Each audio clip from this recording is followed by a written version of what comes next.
मिला रहेगा। वेलकम हमारे चैनल इसमें कोई ताकत नहीं लगती, केवल पैरों को हमारे यहाँ पे इधर से इधर और इधर से। यहाँ पे गुरुजी आए, वो सिखा रहे हैं आसन। तो हम गुरुजी से परिचय आपको दाएं से बाएं, बाएं से दाएं करो 2 मिनट। अभी बिजी हैं, दर्द को हटाना है तो योग तो करना ही पड़ेगा। योग ही समाधान है दर्द का। देखो बहुत ज्यादा भीड़ हो चुकी है और हमारे गुरुजी आसन सिखा रहे हैं। सुबह नहीं किया तो शाम को करो, कहाँ शाम को नहीं हुआ तो शाम सुबह को करो, करना था ही।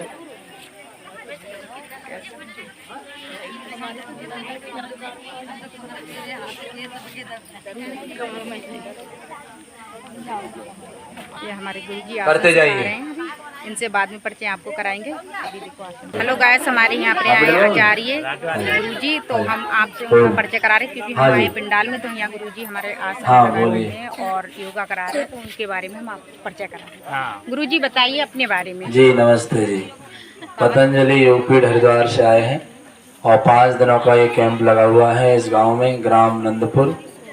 और स्वामी रामदेव जी महाराज ने ये अभियान चलाया है गांव गांव में 5-5 दिन के लिए योग सिखाना, हर व्यक्ति को निरोग बनाना, स्वस्थ बनाना, क्योंकि सारी बीमारियां बहुत सारी बढ़ती जा रही हैं, दवाइयों से वो कंट्रोल नहीं हो रही हैं। इसलिए योग को पुरानी विद्या, ऋषियों की विद्या, ब्रह्म विद्या, योग विद्या सिखाने का क्रम गांव-गांव अभियान चलाया जा रहा है। सभी योग करें, स्वस्थ रहें, निरोग रहें, घर का पैसा अच्छे कार्यों में लगेगा, गलत जगह नहीं जाएगा।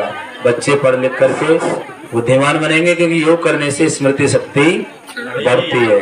योग करने से शरीर स्वस्थ रहता है, शरीर पर चमक रहती है, शरीर लचीला रहता है। धन्यवाद।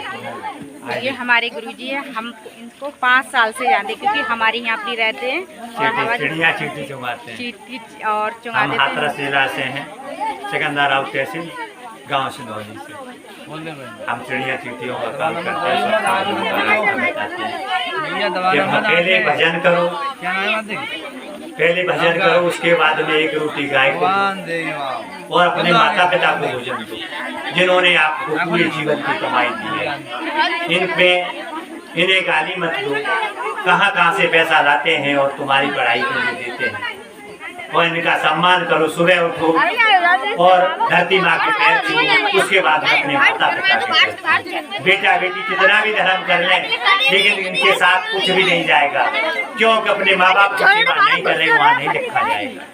उसके बाद में 1 डिब्बे में चावल या गेहूं रख लो और पूरा परिवार हाथ लगा लो, और पूरा परिवार हाथ लगा ले। 1 कटोरी में पानी रख लो और 1 मुट्ठी चावल या गेहूं डाल दो, और चिड़िया आएगी चुनने, आपके पहले अन्न खाएंगी, उसके बाद में पानी पिएगी, फिर आपको खवा देगी। और आधे किलो आटा भून के, थोड़ा सा खर्चा है, पुण्य बहुत बड़ा यही साथ जाएगा। और आधे किलो आटा भून के और 1 डिब्बे में रख, और 1 डिब्बे में रख के पूरा परिवार हाथ लगा लो, और एक किसी कौन में या गमले में डाल दो। अगर 100 चींटियां आपके यहाँ चुन जाएंगी, 100 जीवों को भी भोजन। क्या जीव तो हम सब में बराबर है, चिड़िया चींटी कबूतर सब में बराबर है। तो आपका दान अगर रोज भंडारा हो रहा है, उसके बाद में 1.25 किलो आटा लेके 1 महीने में आप मछलियों को दान करें, आपने बताएं, तो उसको पूरा परिवार हाथ लगा के तो मछली। कुत्ता ने अपना जीवन आपको दान दिया है, उसमें डंडे मत मारो, 1 रोटी उसको दे दो।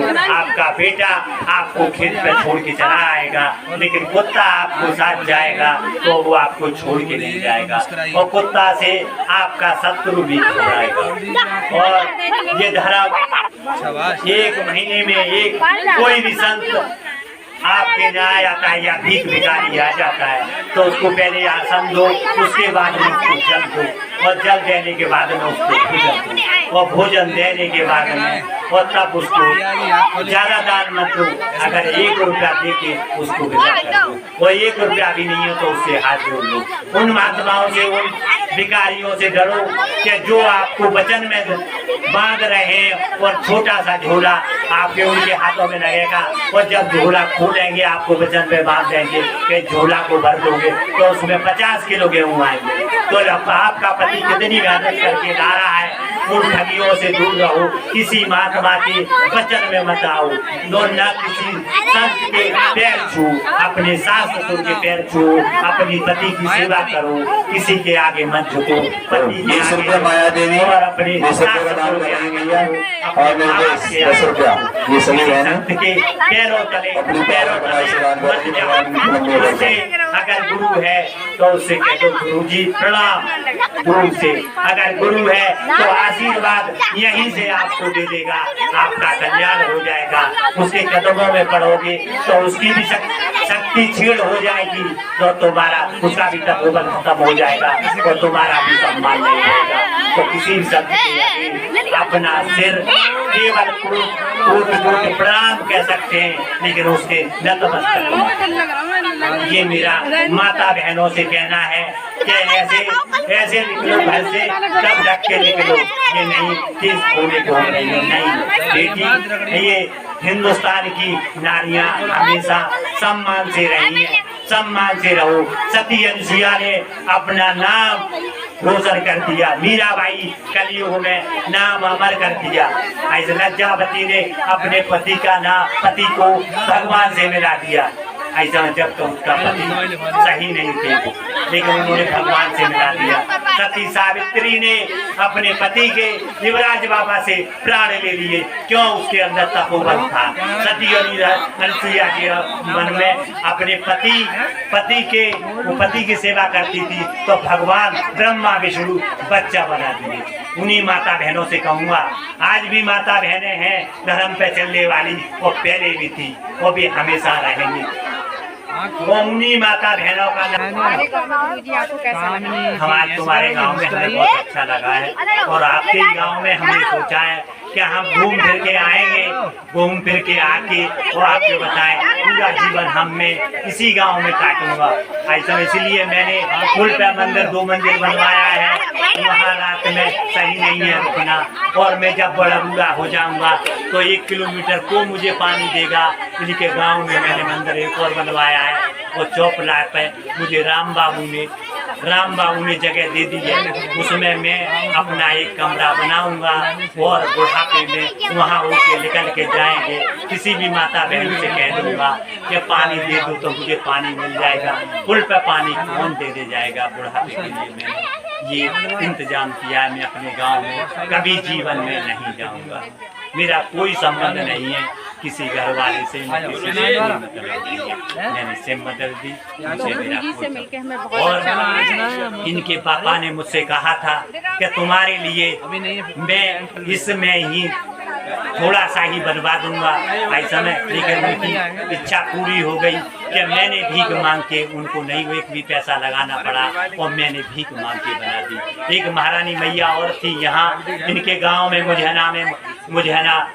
मुजहरा जागीर में, नवाबगंज तहसील से हैं। क्या हो गया बेटा? चल जल्दी जाने दे। नवाबगंज तहसील से हैं। उन्होंने कहा कि गुरुजी हमारे गांव से मत जाना, मैं 10-10 रुपया पुल पर मांग के तुम्हारे लिए आश्रम बनवा, एक कमरा बनवाऊंगी। लेकिन उसको भीख नहीं मांगनी पड़ी। मैंने अपने इष्ट से कहा अगर ये भीख मांगेगी मेरे लिए तो मेरा वजूद क्या रहेगा, तो मैंने फिर सारा मंदिर पैसा सब कुछ बना दिया। तो गुरुजी से मिलकर गुरुजी की बातों पे ध्यान दें और ज्यादा से ज्यादा धर्म शेयर करें, धर्म ही साथ पालन जाएगा, करें। धर्म ही साथ जाएगा।